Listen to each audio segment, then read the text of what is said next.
مساء الخير. ازيكم حبايب قلبي؟ عاملين ايه؟ يا رب تكونوا بألف خير. بصوا بقى، انا هعمل النهارده حاجه كده بسيطه، بس فكره جات لي يعني بسيطه كده وحلوه. يعني بشويه حاجات عندك في التلاجة. انا كان عندي جبنه قريش، فمعظمنا مش بيحب الجبنه القريش، وفي ناس بتحبها طبعا، بس بنحب كده ايه، ندخل شويه حاجات فيها نخلي طعمها حلو ونتقبلها، حتى لو احنا طبعا دلوقتي في المدارس.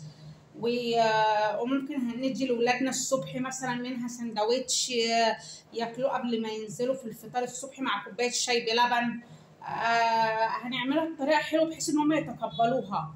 هي مغذيه طبعا وجميله وحلوه، واحسن من الجبن التانية اللي بيبقى داخل فيها دهون ومواد حافظه. وبعدين دلوقتي الجبنه دلوقتي اللي في العلب دي، ما كنتيش تجيبي اللي هي حليب ولبن 100%. هي طبعا غاليه، سعرها بيوصل دلوقتي ل 90 جنيه و80 جنيه علبه الجبنه اللي بنجيبها دي، اي نوع الماركه بتاعتها. انما اللي هم بقى الرخيص طبعا، اللي بتبقى ب 35 وب 40 دي دهون، دي دهون مش جبنه.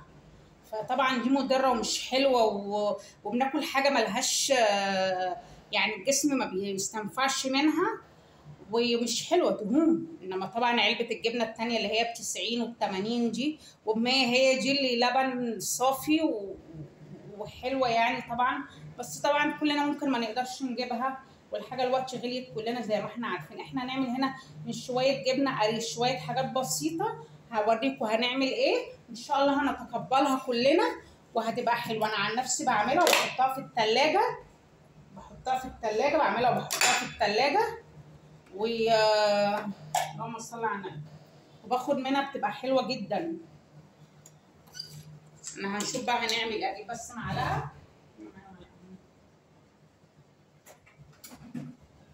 بصوا حبايب قلب، انا معايا علبه زبادي بلدي. علبه زبادي دي بلدي، ممكن عايزه تاخديها كلها اهي او تاخدي نصها، مفيش مشكله. خلاص. وعندي هنا حوالي ربع كيلو جبنه قريش. الجبنه القريش دي بقت غاليه دلوقتي، 70 جنيه و 80 جنيه برضه اهي جبنه قريش. بصوا معايا هنا بواقي جبنه رومي، هندخلها فيها تبقى حلوه. ومعايا مش حبه مش كده حلوين، صدقوني جربوها تبقى حلوه جدا جدا جدا عن اي جبنه وعن الحاجات اللي بنجيبها من بره الصناعيه ديت اللي مش حلوه ومضره للجسم. طبعا دلوقتي ولادك في المدرسه عايزاهم طبعا يبقوا في غذاء يعني. معايا شويه زيتون كده، كام حبه زيتون كده اسمر على اخضر.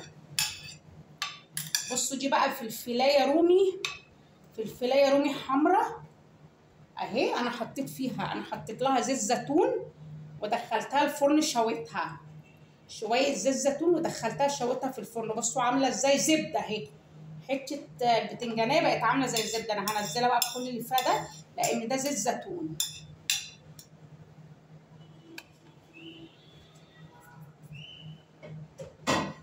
حابه تكملي بتاعت الزبادي؟ انا هكملها لان الزبادي برضو هيديها طراوه وهيديها طعم حلو، وهيفصل من حدوقيه المشي لو المشي ايه في حدوقيه. هجيب بقى كده عندي الكبه بتاعتي كده زي ما انتم شايفين. بسم الله الرحمن الرحيم. هضرب كل ده بقى في الكبه بتاعتي. هنفرمه ناعم. هنعمله ايه؟ الله طعمها جميل. الفلفل جميل جميل جميل. جربي بالفلفل، بس الفلفل الرومي الاحمر. بصوا جميل، وخصوصا لو شويه بقى مع زيت زيتون. بسم الله الرحمن الرحيم. وحبه الجبنه الرومي.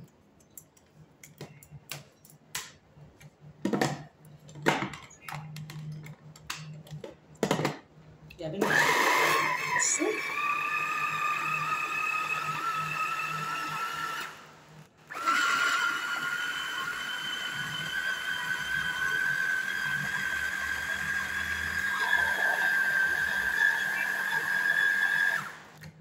حبه جبنه عسل عاملين زي الزبده كده. بصوا عامله ازاي. حبه جبنه، سكر. هشوف بس كده لو محتاجه ضربه تانية عشان الفلفل. بصوا يا جماعه، زي الجبنه المطبوخه اللي بنجيبها برضو بتتباع، الجبن اللي هي المطبوخه اللي بتتباع في المحلات دي. بصوا شويه جبنه عسل. انا ممكن اديها ضربه كمان. عايزاكم تدوقوها، والله العظيم جميله جميله جميله.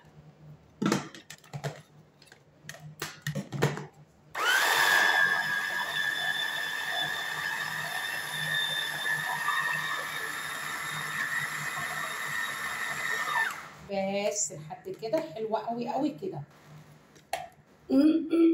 انا هاخدها بقى. عندي العلبه بتاعتي اهي الحلوه الجميله النضيفه الفله دي. بصوا جبنه كريمي اهي زي اللي في الكوبايات، والجبنه المطبوخه كلنا عارفين الجبنه المطبوخه اللي بتبقى في اللهم صل على النبي، اللي بتبقى في عند الراجل محطوطه بنقول له عايزين منها.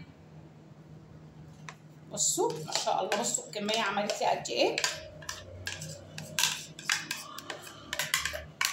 تعملي منها سندوتشات الصبح تفطري بيها، جميله جدا. تعملي لاولادك وديكي نوعتي وهيحبوها وهيحبوا طعمها، هيحبوا طعمها جدا.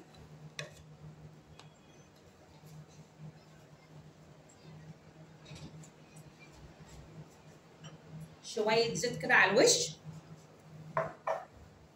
ولو حابه تحطي زعتر هجيب شويه زعتر نحطهم برضو على الوش.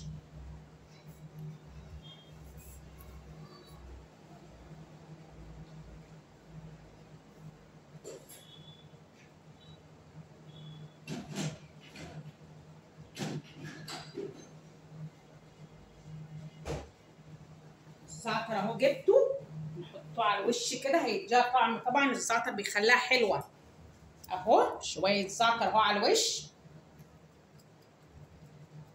وبعدين ما تفرموهاش ناعم قوي. عارفين ليه؟ خلوا الزيتون مقرمش فيها، يعني خلوا الزيتون كده يبقى مقرمش فيها. وشويه زيت اهو، بسم الله الرحمن الرحيم، شويه زيت زيتون اهو. خلوا الزيتون. بصوا علبه جبنه محترمه اهي، ومن الجبنه القريش دخلنا معاها شويه حاجات بسيطه ومغذيه، والزيتون مغذي والفلفل الرومي مغذي طبعا، فيه فيتامين سي عشان الشتاء. علبه جبنه اهي محترمه جميله ونضيفه، انت اللي عاملاها في البيت بالنظافه بتاعتك طبعا. بصوا عامله ازاي، والله العظيم جميله. هتجيبي بقى العيش، هتجيبي الفينو، هتعملي السندوتشات. وخلوا الزيتون ما تفرموش قوي، يبقى الزيتون كده ايه، في جرشه. الجرشه اللي هي بتاعت الزيتون دي اللي هو كانك مكسراه بس.